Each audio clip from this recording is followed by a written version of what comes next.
আগামীকাল ২৩শে জুন বাংলাদেশ আওয়ামী লীগের প্রতিষ্ঠা বার্ষিকী। প্রতিষ্ঠা বার্ষিকী আওয়ামী লীগের, অথচ ভয়ে কাঁপছে বর্তমান বিএনপি সরকার। কি এমন হয়েছে আওয়ামী লীগের একটা প্রতিষ্ঠা বার্ষিকীতে সরকারের এমন কাঁপুনি উঠেছে যে একেবারে পুলিশ বিজিবি বাদ দিয়েও ৬টি জেলায় সেনাবাহিনীকে মাঠে নামানো হচ্ছে। আর এই যে হঠাৎ করে সেনাবাহিনীকে মাঠে নামানো হচ্ছে, যে এর জাতীয় এবং আন্তর্জাতিক ইম্প্যাক্ট কি, আজকে এই বিষয়গুলো নিয়ে আলোচনা করব। শেষ পর্যন্ত সাথে থাকবে। প্রিয় বন্ধুরা, প্রীতি, সালাম এবং শুভেচ্ছা নেবেন।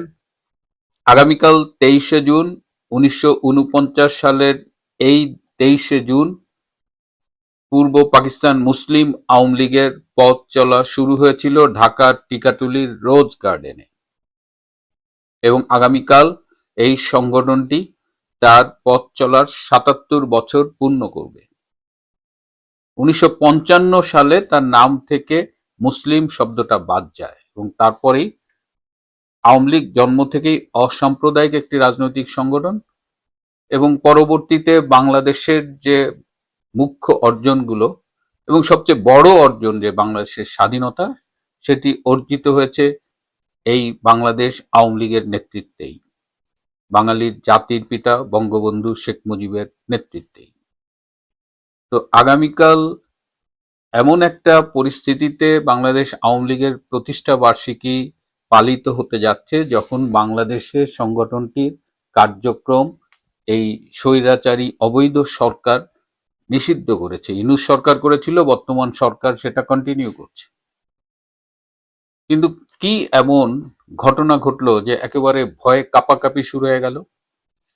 কদিন আগে একটা গোয়েন্দা রিপোর্টের কথা বলেছিলাম, যেটা গত বৃহস্পতিবার প্রধানমন্ত্রীর টেবিলে সাবমিট করা হয়েছে। সেখানে বলা হয়েছিল যে ২৩শে জুনকে কেন্দ্র করে বাংলাদেশের পরিস্থিতির অবনতি ঘটতে পারে, অস্থিতিশীল পরিস্থিতির সৃষ্টি হতে পারে, এবং তাতেই সরকার একেবারে জ্বর উঠে গেছে। ভয়ে জ্বর উঠেছে। প্রথম হলো আর্মি কল করেছে ৬টা জেলায়, ঢাকা, নারায়ণগঞ্জ, গাজীপুর, চট্টগ্রাম, ফরিদপুর এবং গোপালগঞ্জ জেলায়। এই যে আর্মি ডাকা হলো, এটা নিয়ে কিন্তু আর্মির মধ্যেই অসন্তোষ। তারা কদিন আগে ব্যারাকে ফিরেছে, আবার ডাকা হলো।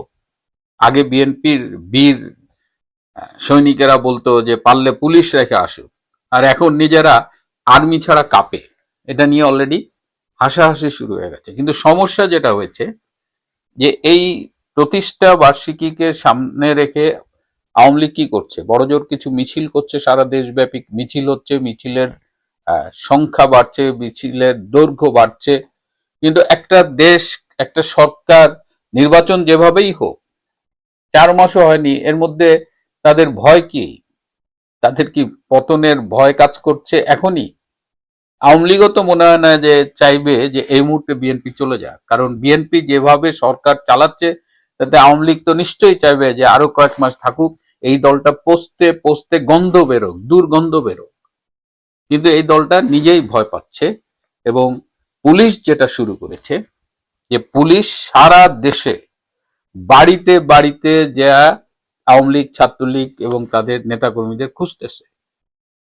পাক বা না পাক যেটা হচ্ছে, এর মধ্য দিয়ে সাধারণ জনগণ কিন্তু ভীষণ হয়রানির মুখোমুখি হচ্ছে, হয়রানির শিকার হচ্ছে, এবং পুলিশ গ্রেপ্তারের ভয় দেখিয়ে ব্যাপক বাণিজ্য শুরু করেছে। তার মানে আওয়ামী লীগের বাংলাদেশকে অস্থিতিশীল করতে হবে না, অলরেডি সরকারি নিরাপত্তা বাহিনী যা শুরু করেছে, তাতে জনগণ কিন্তু ইতিমধ্যে ভীষণ উদ্বিগ্ন, কোথাও কোথাও শঙ্কিত। আর আর্মি তো বললামই, তাদের ইন্টারনাল কিন্তু একটা ভীষণ চাপা অবস্থা বিরাজ করছে। ডিসিপ্লিন ফোর্স বলে অনেক কিছু আমরা বাইরে খালি চোখে দেখতে পারি না। আবার এই যে হঠাৎ করে আর্মি নামানো হচ্ছে, এটার ইন্টারন্যাশনাল ইম্প্যাক্ট কি?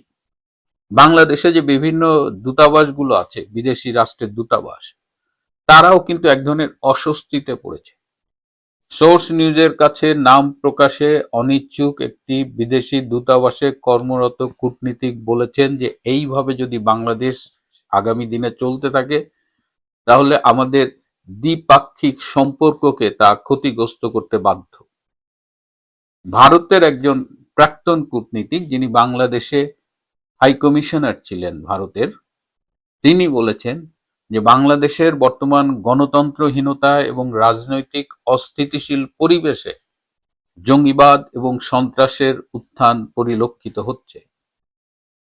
তো এই অবস্থায় আর্মি দিয়ে সরকার আসলে কি করতে চাচ্ছে, কি বোঝাতে চাচ্ছে, ইন্টারন্যাশনালিও এই বিষয়টাকে খুব ভালোভাবে দেখা হচ্ছে না।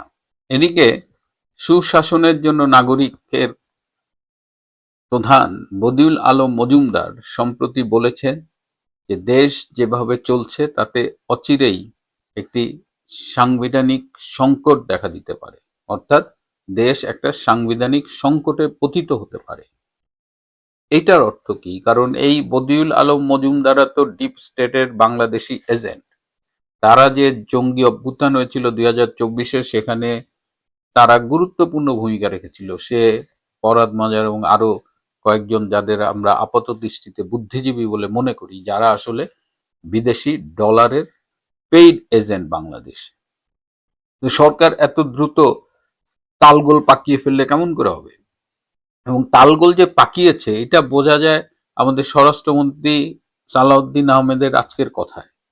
তিনি এক পর্যায়ে বলেছেন আওয়ামী লীগ নামে কোনো সংগঠন নাকি নেই। তো যে সংগঠনটি নেই সেই সংগঠনটির ভয়ে আর্মি কেন নামাইতে হইল? আবার পাশ দিয়ে একজন বলতেছে যে না, কার্যক্রম নিষিদ্ধ আওয়ামী লীগ। সো এরকম একটা তালগোল পাকায় গেছে। ওদিকে প্রধানমন্ত্রী তারেক রহমান তার প্রথম গুরুত্বহীন সফর মালয়েশিয়ার, সেটি মিটিং টিটিং করেছে। আমি বলেছিলাম যে এটা আসলেই গুরুত্বহীন, এবং সেই গতানুগতিক সেই ম্যান পাওয়ার এক্সপোর্ট করা, রোহিঙ্গা সমস্যার সমাধান এবং কিছু বাণিজ্য, ফ্রি ট্রেড এগ্রিমেন্ট আগামী বছর তারা করার চেষ্টা করবে।